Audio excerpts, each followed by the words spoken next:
खंडवा जमीन गैरव्यवहार प्रकरणामध्ये अजित पवारांनी पार्थ पवारांची पाठराखण करताना अधिकाऱ्यांवरच खापर फोडले। व्यवहारामध्ये अधिकाऱ्यांनी नकार द्यायला हवा होता असं अजित पवार म्हणाले। तर पार्थ पवार छोटं बाळ आहेत का अशी टीका अंजली दमानी यांनी केली। खंडवा जमीन गैरव्यवहार प्रकरणामध्ये अजित पवार यांनी पार्थ पवारांची पाठराखण करताना अधिकाऱ्यांवर खापर फोडलं। अमेडिया कंपनीच्या जमीन व्यवहार प्रकरणाला अधिकाऱ्यांनी नकार द्यायला हवा होता असं अजितदादा अनौपचारिक गप्पांच्या दरम्यान म्हणाले। अजित पवार यांच्या या भूमिकेवर अंजली दमानी यांनी जोरदार टीका केली।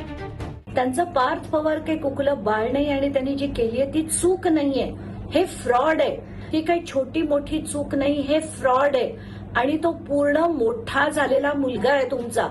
त्यांनी एकदा नाही, त्यांनी सगळे डॉक्युमेंट्स बदलून एज्युडिकेशन केलं, सेल डीड केलं आणि त्याच्यानंतर पोझेशन पर्यंत जर या व्यक्तीने हे सगळं केलंय, ही काही छोटी मोठी चूक नाही, हे फ्रॉड आहे। पार्थ पवारच्या पिताश्रींचं एवढं वजन आहे सरकारवर, कोणाची हिंमत आहे सांगण्याची? पार्थ पवार एखादं प्रपोजल घेऊन आलेले आहेत, कोणाची हिंमत आहे महसूल खात्यामध्ये, प्रशासनामध्ये? आता फार रंगसफेदी करू नये अजित पवारांनी, गुन्हा केलेला आपल्या पुत्रानं, आणि हे हायकोर्टाने सांगितलंय यांना का दूर ठेवलाय? मला असं वाटतं अधिकारावर प्रेशर कोणी आणलं असेल मग त्यांच्याकडे सुद्धा बोट दाखवलं पाहिजे। कोणताही अधिकारी एवढी हिम्मत करत नाही या महाराष्ट्रातला, तरी उगाच अधिकाऱ्यांना बळीचा बकरा बनवू नये। कोर्टानेच परवा विचारलेलं आहे पार्थ पवार याच्यात आरोपी का नाही। अजित दादा काय म्हटले मला माहित नाही, परंतु या सगळ्या प्रकारे चौकशी तो व्यवहार रद्द करण्यात आलेला आहे।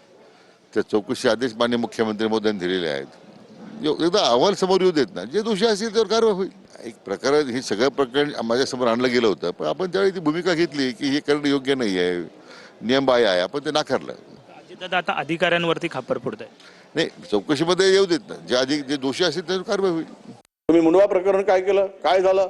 1% वाल्याला आतमध्ये, 99% वाले बाहेर। काहीच दोष नाही त्यांचा, नाही आहे, बिलकुल दोष नाही, अधिकाऱ्यांचाच दोष आहे। कोणीतरी सांगितलं अधिकाऱ्यांचाच दोष आहे, बरोबर आहे, कारण अधिकाऱ्यांनी ही घेतलेली जमीन ज्या कंपनीनं घेतली अमेडिया, ती कंपनी उद्या ती जमीन अधिकाऱ्यांना देणार होती गिफ्ट डीड करून, म्हणून अधिकाऱ्यांचा दोष आहे, घेणाऱ्यांचा दोष नाही आहे।